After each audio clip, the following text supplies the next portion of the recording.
Previous round, Praggnanandhaa has just beaten Magnus Carlsen, and now Hikaru is his next opponent. D4 by the American Grandmaster, and Praggnanandhaa responds with knight to f6. It's going to be very exciting because this was the same matchup that also happened in the World Cup, where Praggnanandhaa managed to outwit Hikaru Nakamura and eliminate him from the tournament. But then Hikaru got his revenge in a very crucial round in the candidates. So now to the Norway chess, well, Hikaru says, I'm happy with the Nimzo Indian coming in with bishop b4. Arbiter asks Hikaru that can you please keep your bottles on the other side so that it doesn't interfere with the cameras. And Hikaru of course understands everything about broadcasting and just keeps it there. Bishop b4 played. We have the Nimzo Indian on the board, and e3, the Rubinstein variation, has been played here. This is getting more and more popular. Praggnanandhaa very quick, he castles it out, and Hikaru plays this trendy line with bishop d2. A few years ago, no one was actually playing this move, but now it is all the rage. Well, Pragg strikes in the center with c5. Even more common is the move d5 here, but Pragg goes c5. Hikaru asks a question to the knight, to the bishop, that will you exchange it for the knight, and Pragg has to do it. So he takes, bishop takes c3, and now after bishop takes c3, white has the bishop pair and very good control of the center, but Pragg instantly brings his knight in, attacks the bishop on c3. The knight comes to e2, defending the bishop, and now Pragg takes his time and plays b6. Well, if you took here and took here, then the problem is white would push d5 at the right time. So b6, but anyway, Hikaru pushes his pawn to d5 and tells Pragg that your bishop on c8 won't be active on this diagonal because there's a pawn in between. Well, Praggnanandhaa now has to carefully navigate this through. He goes bishop a6, attacking the pawn on c4. So very interesting play going on. b3 played. And the point of this move is that now the bishop has a barricade here, but Pragg goes b5. I love how Pragg is playing with so much of energy in the position. He's not letting Hikaru calm down. The one thing that Hikaru has is the center, but what Pragg has is the initiative because his king is castled. Queen c2 played, attacking the knight. Now Pragg first takes on the d5 square in the center. Hikaru must recapture back. cd5 has been played, and now you take here on c3. I guess you want to eliminate that bishop, so he takes, and Hikaru's position does become slightly good because takes back with the queen. Now he could have taken back with the knight as well, but I think what he didn't like was b4, simplifying things.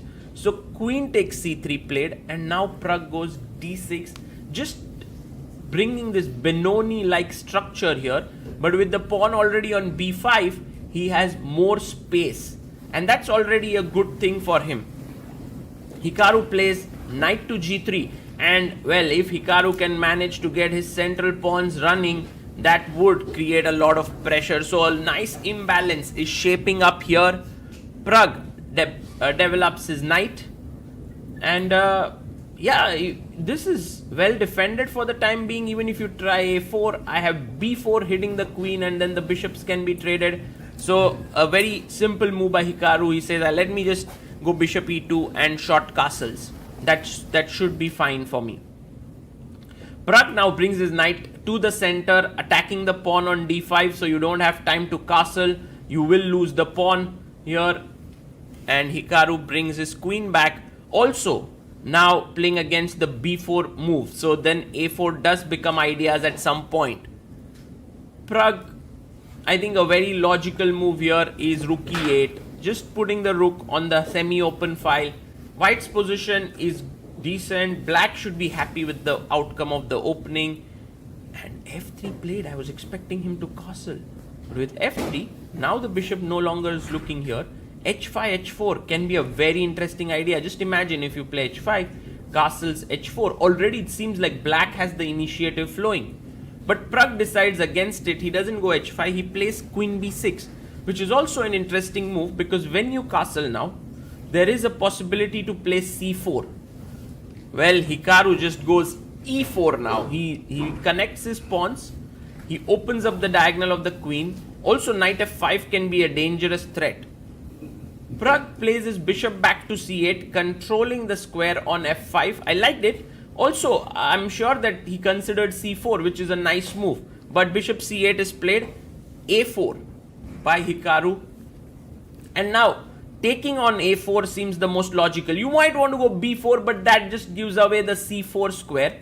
But Pragg goes bishop d7, and this is a mistake. This is a very subtle mistake. Let's see if Hikaru finds it. Yes, he does. He takes on b5, which is an anti-positional move. Why? Because after bishop b5, the b3 pawn is going to be weak here. And black seems to be doing excellently well.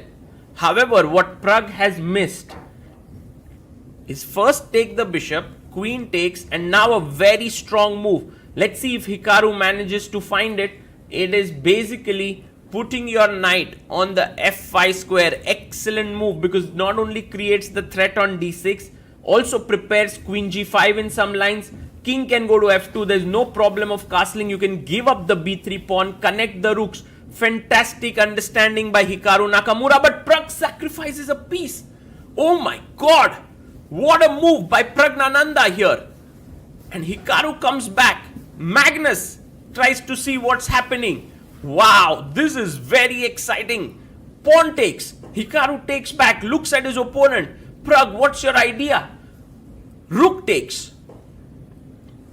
You know, Pragg could have defended the d6 pawn, but he just sacrificed a piece. What next, Pragg? There's no check here. What is your idea? Do you want to double here, but then just white brings the rook in? Rook e5 played. And attacks the knight and the pawn. This does seem like a very, very unclear sacrifice, but actually the engines give it as a clearly better position for Hikaru. Wow, bold Hikaru takes the pawn. Well, according to the engines, the better move was g4, but it was very difficult to find such a move. But knight d6 is excellent. Queen b6 played, attacking the knight and threatening c4. So the knight jumps back, forks the queen and the rook, but there is a check in the position. Queen f6 or rook f5. He goes queen f6 check, and now the king comes back to g1. And now the rook is hanging here. Rook e2 played by Pragg. Whoa! If queen takes, then queen takes a1 is a draw. Believe it or not, this is a draw. So Hikaru has to be careful after rook e2. He finds the best move. Rook f1, you take my queen, I take your queen, and that's great news. So Pragg now takes the queen. Hikaru also chops it off. And now even if Pragg decides to win this way a pawn, it just frees up the rook, you know, just rook can come in. So that's the reason why first rook d5 played, Hikaru comes back with his rook on f3. So Pragg has two pawns for a piece, and there's one thing that is working in Pragg's favor. That is, Hikaru's rook is passive on h1. Apart from that, he should be completely lost here. But that's the only factor which can help Pragg, and in the meantime, if he manages to get this pawn, but Hikaru's knight says, sorry my friend, that's not going to happen anytime soon. He plays his knight to a5, Pragg goes rook d2. So now if some way Pragg manages to get his other rook, let's say this way, attack the knight and the pawn, or rook e8 and rook e2, he would have compensation. But what a nice move by Hikaru. I really love this move, because when this pawn is attacked, he can defend it from h3. Rook a2 played, attacking the knight here on a5. For Praggnanandhaa, this is not going to be an easy game to defend, because first of all, He was having no problems out of the opening, but now suddenly he's in a completely lost position. It's a sad position. But then Pragg is a fighter. He pushes his A pawn. And even if you are able to liquidate the A and B pawns, there could be some chances there. So let's see how this is dealt with. First, rook H3. Now to remember that A4 is possible. Oh, he plays A4. I thought it was not possible because of this fork. Why did he play this? Look at Hikaru there. Knight B6. Attacking the rook and the pawn. What has Praggnanandhaa missed? Well, the point being, I think Pragg did not miss or anything. He just wants the knight to be in the corner of the board. Knight A4. And now, can we push C4? Well, he first goes rook C2. So, in a way, Pragg says to the knight, look, all your squares have been taken away by my rooks. Very interesting. Very interesting. Rook F4 played. But I think it's only increased white's advantage. But practically, on a human level, it feels like black's play is slightly easier now in the sense that he can make his moves very quickly and so on. H5 played. And now rook d3 is on the board. He brings his rook on in the center and black pushes his pawn to f6. Well, if you play now rook f5, it's possible, but it allows c4, and this is exactly what you don't want. So Hikaru has to play carefully. He plays his rook e4. Pragg waits. So somehow both the rooks are a bit tied down on d3 and e4, because one rook has to defend the pawn, one rook has to stop c4. The knight is not coming into the game so easily. Has Pragg managed to create a lot of problems for Hikaru? Well, it definitely seems so. For the time being, both the players playing with their king. King comes up, and now for Hikaru, it's important to find a way to break through. He has 19 minutes on the clock. Remember, there's no additional time. You'll only get 10-second increment per move now, which is not much if you have to find a win here. But 19 minutes is a lot of time. King comes to f3, and Pragg waits. King g6.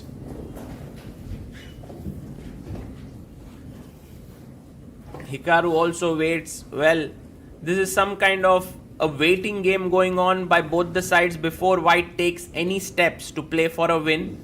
I don't know how he will do it, but I'm sure he will find a way in some way or the other. King h2. A player like Hikaru, of course, knows what to do in such positions. So he somehow put his king back on h2, and in fact come lower on time than Praggnanandhaa. Pragg now has 11 minutes. Hikaru has only 8 minutes. Check.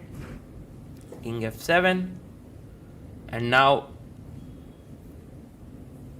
a rook comes to f4. How does white continue? Black continue here. He just moves his rook back to b8. Rook f3.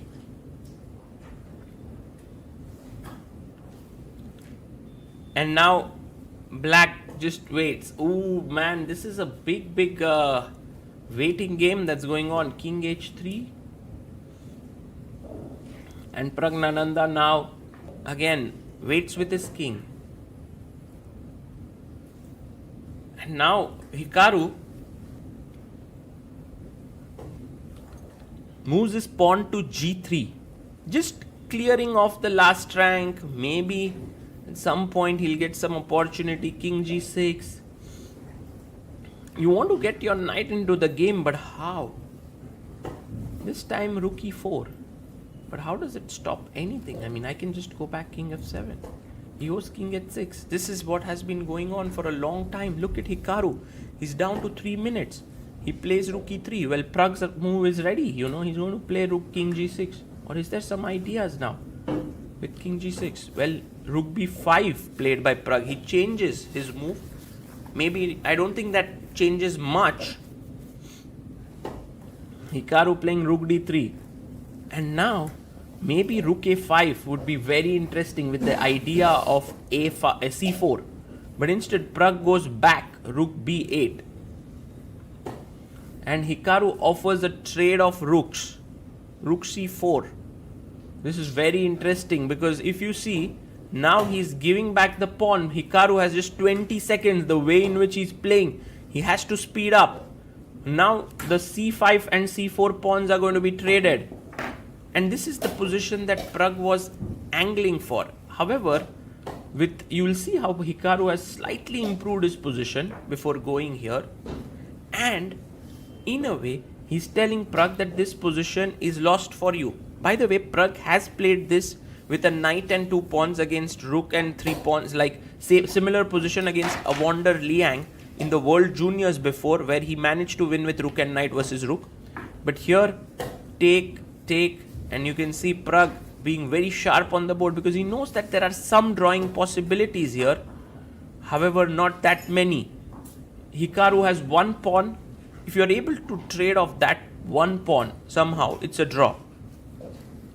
Now Hikaru has to reorganize his pieces, and when it comes to blitz chess, there's no one better than Hikaru Nakamura. Check, king comes back, and Pragg pins the knight. Ooh, knight f5, what a move there. If you take, I have a check and I win back. That's winning endgame. So Pragg moves the rook away, knight comes back to g3. You can see how the knight and rook are now coordinating to attack the pawn on h5. Hikaru moves his king up. And now another check. The king has to move forward now. Yes, he does. And now next, if you give a check, then knight blocks it. Check. A knight block. And f5 cannot be played because of rook f5. Wow. That's some serious improvement here. Pragg tries to now check from behind. Rook d6 attacking the f6 pawn. Hikaru nodding there. He knows he's winning. But how easy or difficult it's going to be? Check. King comes back to e3. Rook moves back to f5.